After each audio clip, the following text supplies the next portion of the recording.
Hello, my dear students, class 12th. Now, all of you are passed from 11th to 12th.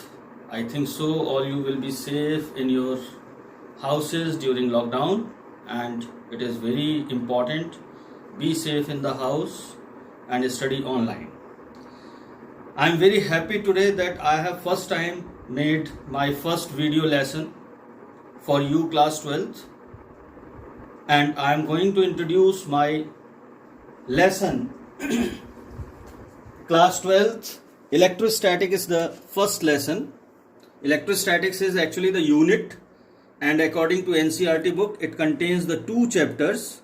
The first chapter is electric charges and field, and the second chapter will be electric potential. So today I am taking the electric charges and field, first chapter of electrostatics. This unit is very important because it contains in the board examination near about 8 marks. Nowadays all the 12th class units are clubbed. So according to NCERT, first 3 chapters together make a unit 1 and it contains 15 marks. So in those 3 chapters, electric charges and field, second one is electric potential, and third one is current electricity. So I am taking today the first chapter under unit electrostatics. The chapter name is electric charges and field. All of you know that I always start my every new chapter with giving the so much introduction about the chapter, so that you can understand about physics, because physics is not very easy subject. All of you know, in 11th class you have studied a lot physics. In 11th class, whatever you have studied, that was appearable, that was physical. आपने जितनी भी bodies पढ़ी, conical body थी, round shape body थी, आपको दिखाई दे रहा था. But what is the new thing in 12th class physics? यहां पर आपको कुछ नहीं दिखाई देगा, सब कुछ इमेजिन करना पड़ेगा. जैसे कि मैं फर्स्ट चैप्टर की बात कर रहा हूं, electrostatics, electric charges and fields. Charges, have you seen charges? Never. Nobody has seen charge, isn't it? किसी ने भी नहीं देखा चार्ज को. तो अब हमें इमेजिन करना है चार्ज को. You have studied in chemistry in atomic structure chapter in 11th class that every matter is made up of very, very small units called atoms, and atoms contains fundamental particles, electrons, protons and neutrons. All these 3 particles are under or inside the nucleus, inside the atom, in which protons and neutrons are inside the nucleus and electrons revolve outside the nucleus, around the nucleus, isn't it? So we always imagine electron होता होगा, proton होता होगा, neutron होता होगा, हम कभी नहीं देख पाते. तो now in 12th class you must increase your imagination so that you can understand easily physics. I will also want to talk to you about 12th class physics, that 12th class physics is more interesting than the 11th class physics. And somehow this is my consideration that 12th class physics is 10% easier than 11th class physics. Because already your mind is brought up, so you can easily understand about 12th class physics. तो इसको ध्यान से और बहुत अच्छे तरीके से imagination करते हुए पढ़ना है. Now I will come to my topic. This is today's class. Today's session is only introduction section.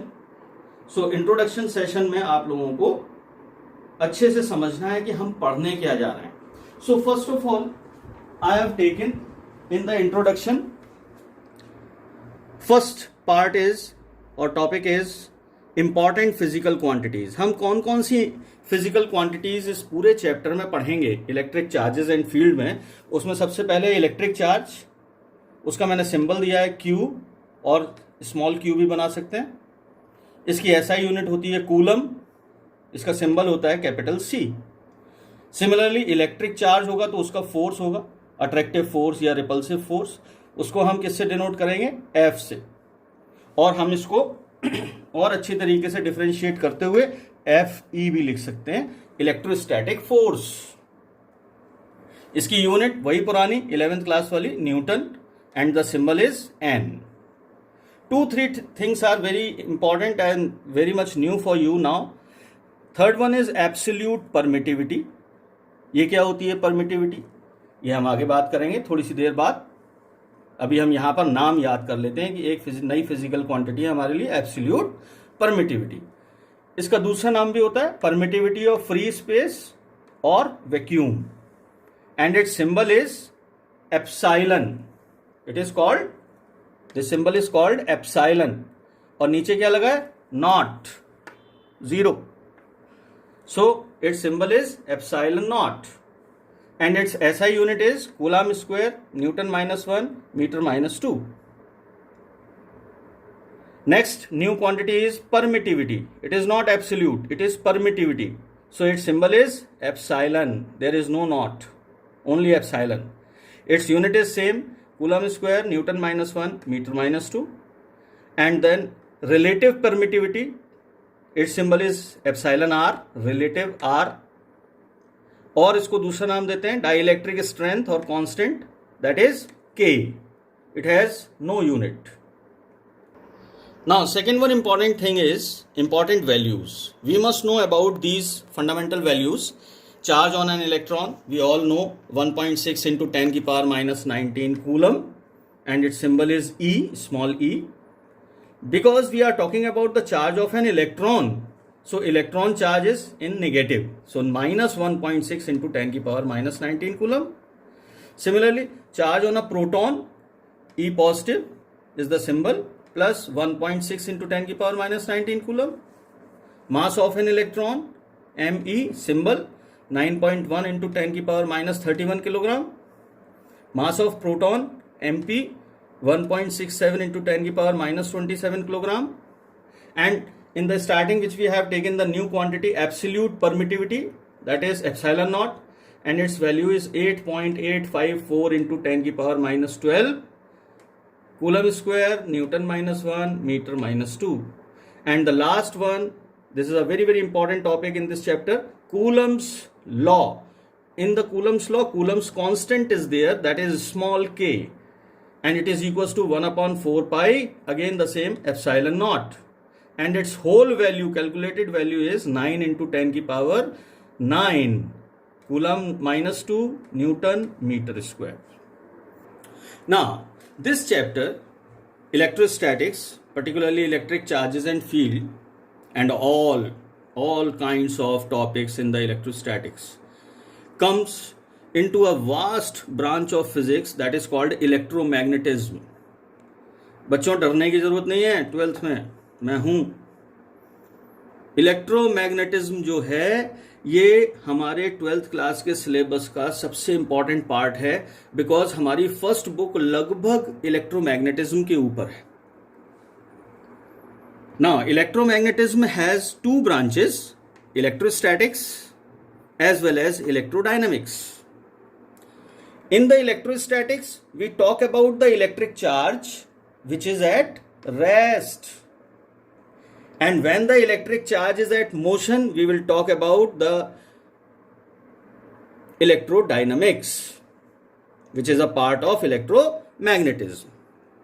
In electrostatics, where charge is at rest, we will talk about electric charges, their properties, methods of charging the bodies, Coulomb's law in terms of force, attractive or repulsive, superposition principle, force among multiple charges के लिए, continuous charge distribution on the bodies, different kinds of bodies, electric field, potential, electric work done, Gauss law, capacitor, and so on in the unit of electrostatics we all study. In electrodynamics, the next unit which I have talked to you later, current electricity, we will study under electrodynamics, जिसमें charge move करेगा magnetism, electromagnetic induction, alternating current, and somehow in the chapter last of the first book, electromagnetic waves, EM waves. Now I am going to remind you, suppose here is a charge, we can take the symbol Q, it is at rest. Then in 10th class, you have studied whenever the charge is at rest, it shows its properties.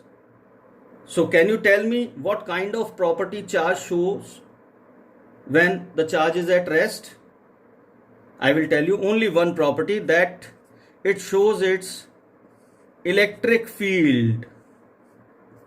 क्या दिखाता है ये? एक ही property show करता है अपनी कि मैं यहां पर बैठा हूं. That property is electric field.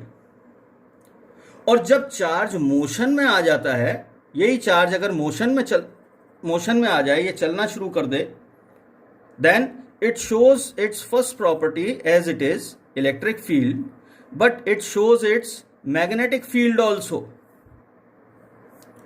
This you will study in the EM waves.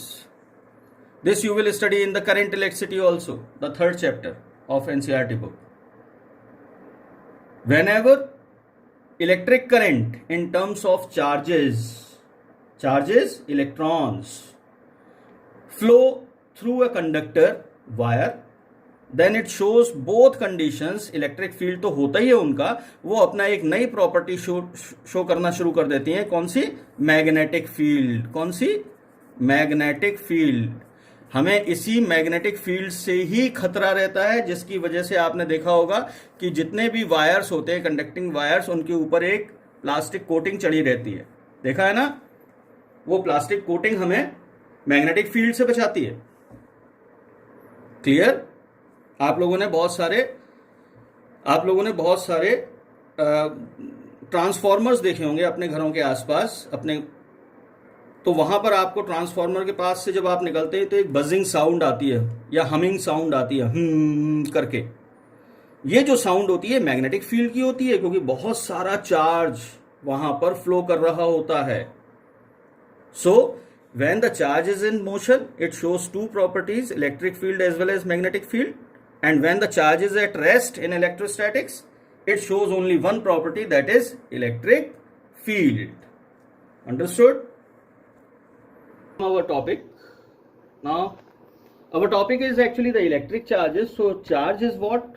It is a primary physical quantity due to which electrical and other related effects are produced in matter.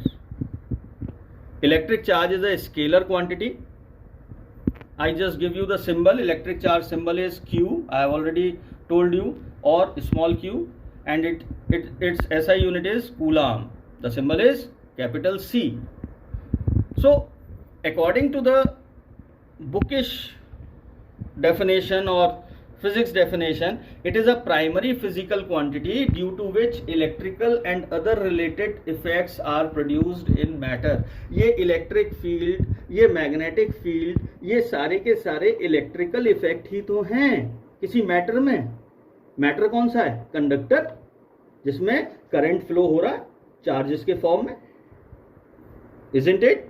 But according to higher order physics, if we just talk about what is charge, then we can say charge is an intrinsic property of matter. घबरा गए? Intrinsic property क्या होती है? Intrinsic last property किसी भी चीज की, matter की लास्ट प्रॉपर्टी को हम क्या कह सकते हैं? Intrinsic property. ऐसे ही मास को भी हमने 11th क्लास में कहा था, mass is the intrinsic property of matter. Mass is intrinsic property of matter. Mass क्या होता है? वैसे ही चार्ज भी होता है. हम इसको बहुत वास्टली जाके डिफाइन नहीं कर सकते, because this is fundamental properties. So we can say in collaboration, charge as well as mass both are fundamental properties of matter. On this fundamental properties of matter we will talk later. in this chapter only. You can understand easily what are the difference between these two fundamental properties of matter, charge as well as mass. But it is very very higher order that charge is a intrinsic property of matter, जो होता ही है किसी भी matter के अंदर. Charge के बिना कोई मैटर पॉसिबल ही नहीं है. जैसे मास के बिना कोई मैटर पॉसिबल नहीं है, ऐसे ही चार्ज के बिना कोई मैटर पॉसिबल नहीं है. अगर मैटर के ऊपर बराबर चार्जेस हैं, प्रोटॉन्स और इलेक्ट्रॉन्स बराबर हैं, तो वो न्यूट्रल होगा. अगर उसके ऊपर इलेक्ट्रॉन्स, नंबर ऑफ इलेक्ट्रॉन्स ज्यादा हैं, तो वो नेगेटिवली चार्ज मैटर होगा. अगर उसके ऊपर प्रोटॉन्स ज्यादा हैं उसके अंदर, तो वो पॉजिटिवली चार्ज मैटर होगा. Isn't it? Now if we talk about the types of charges, तो पता है आपको by convention positive as well as negative, two types of charges are there.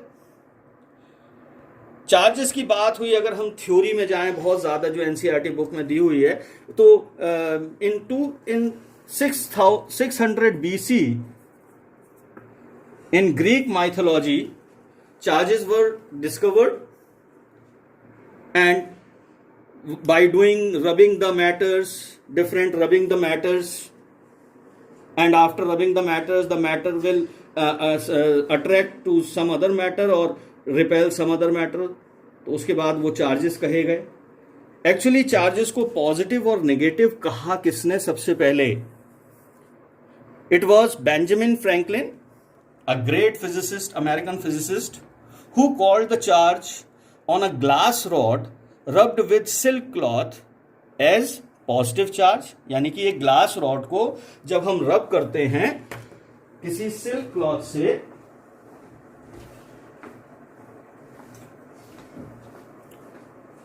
just see, I am showing you a glass rod. This is a glass rod and this is a silk cloth. I am rubbing this glass rod by a silk cloth. What will happen? Silk cloth के ऊपर कुछ ना कुछ charge होगा ही already, glass rod पे भी कुछ charge होगा. तो बेंजामिन फ्रैंकलिन ने क्या देखा? बेंजामिन फ्रैंकलिन ने देखा कि जब इसको रब किया हमने ग्लास रॉड को सिल्क क्लॉथ से, तो ग्लास रॉड पॉजिटिवली चार्ज हो गई. At the same time silk के ऊपर कौन सा चार्ज आया होगा? Opposite charge, that is negative. तो ये जो पोलैरिटी है, this property of charge, positive as well as negative, is defined as polarity of charge. ये बेंजामिन फ्रैंकलिन ने कहा. और बेंजामिन फ्रैंकलिन ने इसीलिए इनको दो नाम दिए, positive as well as negative.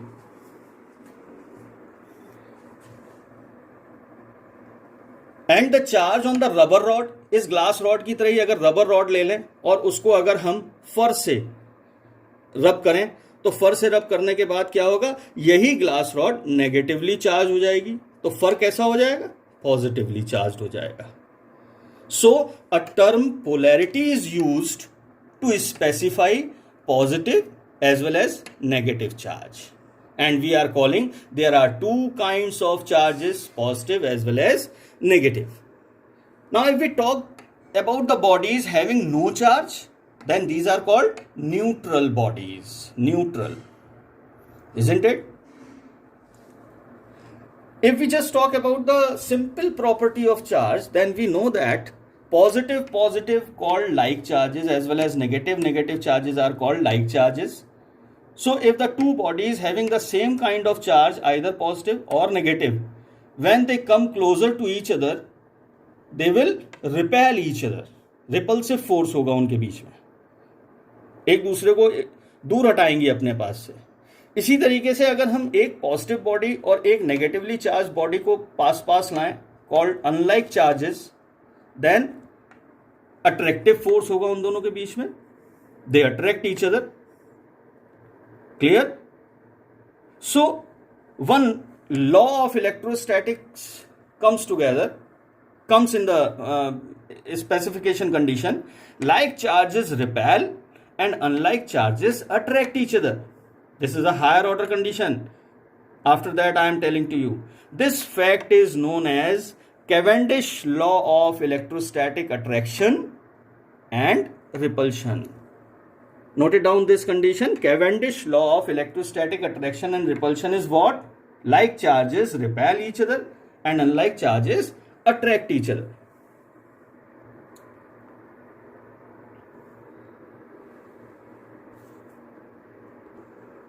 Now you can think about that. How can we detect the presence of nature of electric charge on a body? I am taking your class. There are so many objects on the table here. You are seeing. Now, I have already told you, every matter contains charge. Every matter contains mass. Isn't it? तो हम कैसे पता लगाएंगे कि इस body के ऊपर कौन सा चार्ज है? अगर वो चार्ज्ड बॉडी है तो न्यूट्रल नहीं है.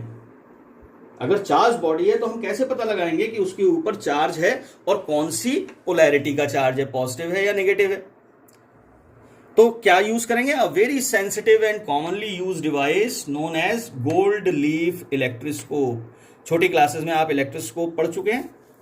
अब मैं बता रहा हूं आपको बहुत सेंसिटिव इलेक्ट्रोस्कोप, जिसके अंदर क्या होती है, गोल्ड की पतली पतली लीव्स होती हैं, दो, उनको जोड़ के लगाया जाता है. अब दिमाग में एक और नया क्वेश्चन आ रहा होगा सबके कि गोल्ड लीफ ही क्यों ली, हमने कोई और मेटल क्यों नहीं लिया, आयरन क्यों नहीं लिया, कॉपर क्यों नहीं लिया, और कोई अदर मेटल क्यों नहीं लिया? The very simple answer is, as per the condition, gold is very good conductor of electricity and thin gold leaves easily activate by small electrostatic force. कैसे? यहां पर मैंने एक गोल्ड लीफ इलेक्ट्रोस्कोप दिखाया है, ये पिक्चर है. Gold leaf electroscope is a very simple device. एक ग्लास जार हमने लिया, this is a glass jar. इसके अंदर एक मेटल रॉड लगाई, उस मेटल रॉड के ऊपर एक मेटल नॉब लगाया और इस ग्लास चार्ज को बिल्कुल वैक्यूमाइज्ड करके एक रबर की कॉर्क लगा दी यहां पर, और नीचे मेटल रॉड के सबसे लास्ट में जार के अंदर हमने एक गोल्ड लीफ लगा दी. ये गोल्ड लीफ दिखाई दे रही होगी आपको. ये गोल्ड लीफ के दो पीसेस लगा दिए.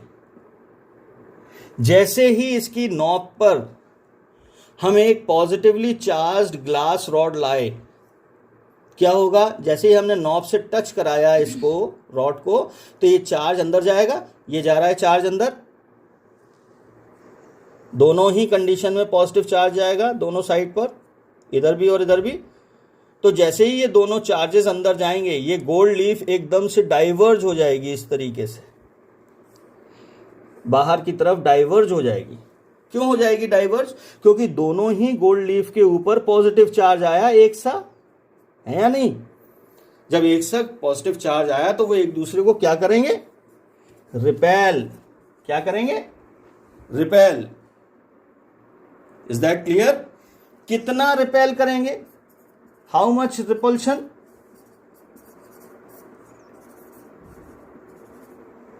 This repulsion depends on the amount of charge. यहां पर कितना चार्ज हमने लिया है, अमाउंट ऑफ चार्ज के ऊपर डिपेंड करेगा repulsion.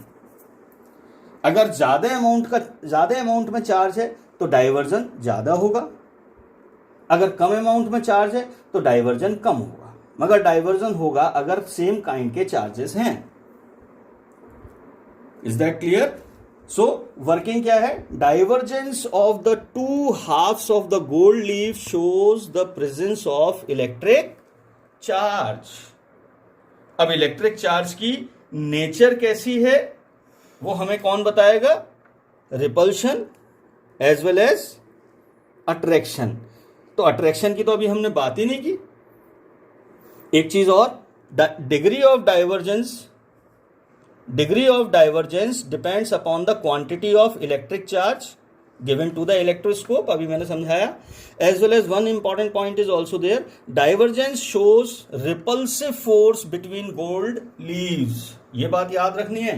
Divergence of the gold leaf हमें क्या बताता है? रिपल्सिव फोर्स है, यानी कि सेम काइंड का चार्ज आ रहा है. अब अगर हम अट्रैक्शन की बात करें, फोर्स ऑफ अट्रैक्शन की बात करें, तो ये कैसे पता लगेगा? ये यहां पर कन्वर्ज हो जाएगी. क्या हो जाएगी? Conversion of gold leaf. और कन्वर्जन कैसे होगा, जैसे कि अभी मैंने पॉजिटिवली चार्ज रॉड लेके इसके ऊपर अभी कैसा चार्ज है, पॉजिटिव चार्ज है। अब अगर मैं यहां पर एक रबर रॉड ले आऊं, कौन सी रॉड, रबर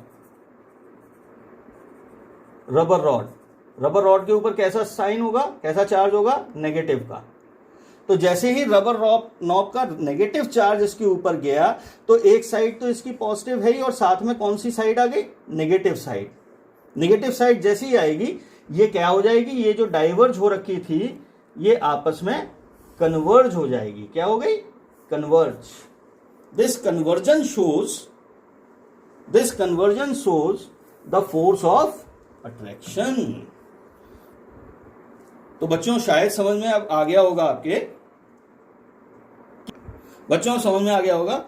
कि किस तरीके से गोल्ड लीफ इलेक्ट्रोस्कोप वर्क करता है to detect charge on the bodies as well as its nature, its polarity, positive as well as negative, in terms of force of attraction as well as force of repulsion.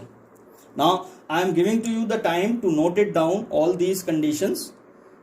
ये सब आपके काम आने वाली हैं, तो एक बार आप इसको अच्छे तरीके से नोट कर लीजिए.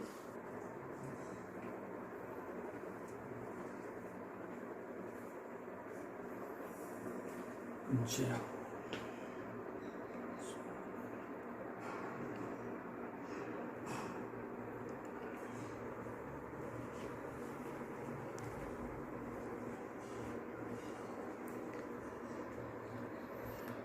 12th की फिजिक्स से डरना नहीं है. किसी भी बच्चे को बहुत एंथुजियाज्म से पढ़ना है फिजिक्स को, और जब भी डर लगे पाठक सर से क्वेश्चंस पूछो, हर क्वेश्चन का जवाब मिलेगा. डिफरेंट बुक्स पढ़ो, बुक्स नहीं है ऑनलाइन चले जाओ, बहुत सारी साइट्स हैं. और मैं आपको व्हाट्सएप के थ्रू पीडीएफ नोट्स भी दे रहा हूं, PDF MCQs with solutions as well as PDF NCERT की एक्सरसाइज विद सॉल्यूशन भी दे रहा हूँ. बेटा उस काम को भी बहुत अच्छे से करके दिखाना है मुझे. Note it down. सबने नोट कर लिया, मैंने इसको रब कर दिया है. एक बात तो और, अभी जो मैं बोल रहा था आपको एग्जांपल दे रहा था चार्जेस की, कि हमने रबर रॉड को रब किया फर से, तो रबर रॉड के ऊपर कैसा चार्ज आ गया, नेगेटिव, और फर के ऊपर positive.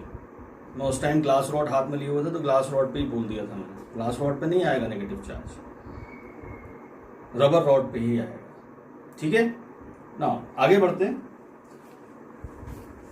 Recently we have talked about charge and mass, both are intrinsic properties of matter. So we can say charge and mass both are fundamental properties of matter.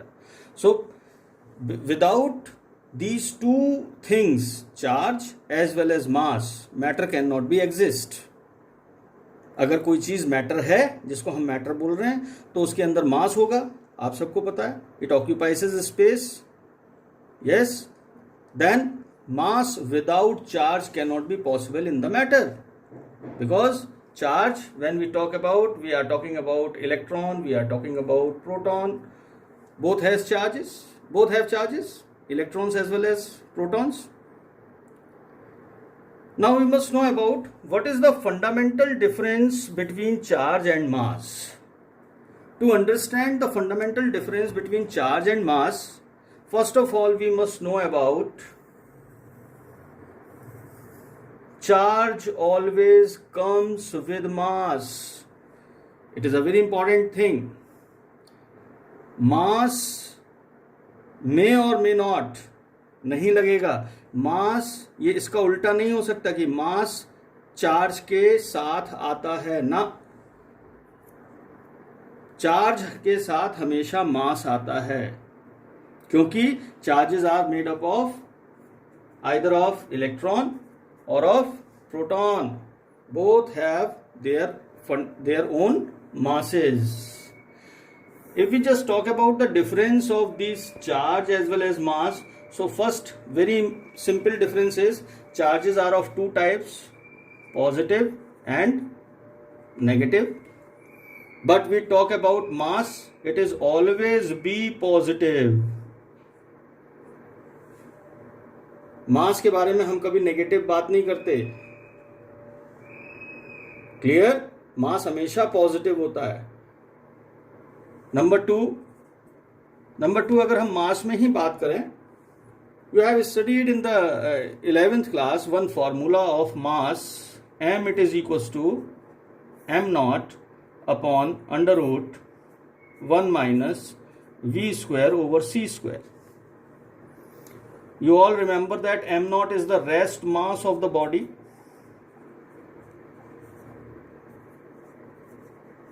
And m is the mass of body. This mass of body will be variable. V is the speed of body when it is in the motion. And c is the speed of light. How much speed of light is?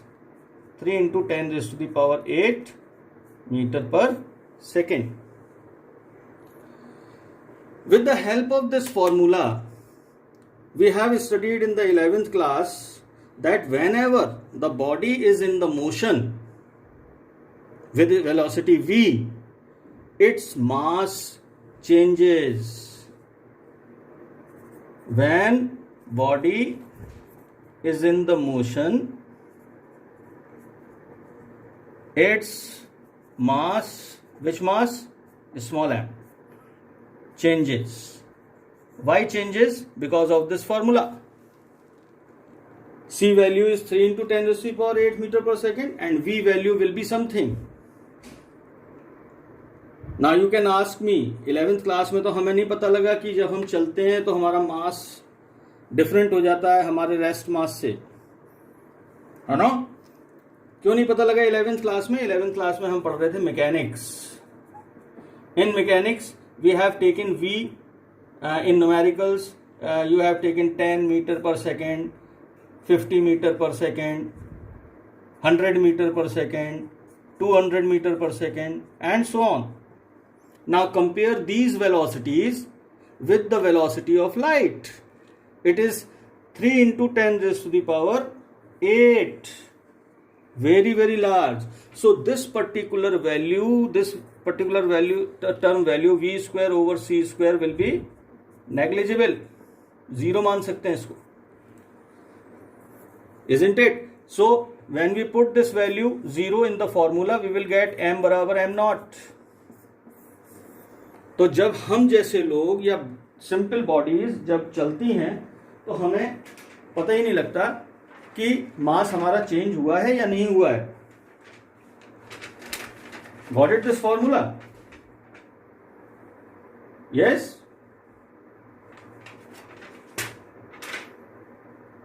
Clear है?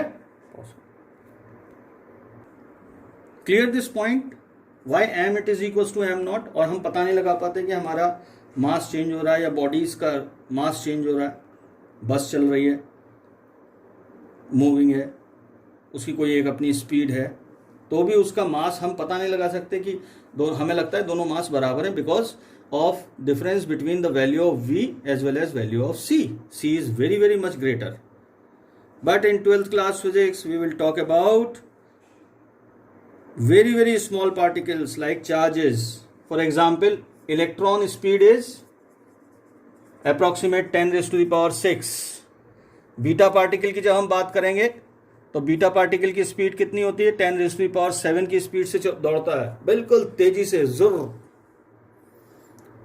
पता नहीं लगता कब मेरे को निकल गया. तो जब ये वैल्यूज हम v मानेंगे और अपने term v square over c square में रखेंगे, then it should be 10 raise to the power 6 square और नीचे 10 raise to the power 8 square. Then the value of mass will change, हमें दिखाई देगा चेंज होते हुए. This means second difference of mass in comparison to charge is mass depends on the speed मास किसके ऊपर depend करता है? Speed of the body. Is that clear? But in case of charge does not depend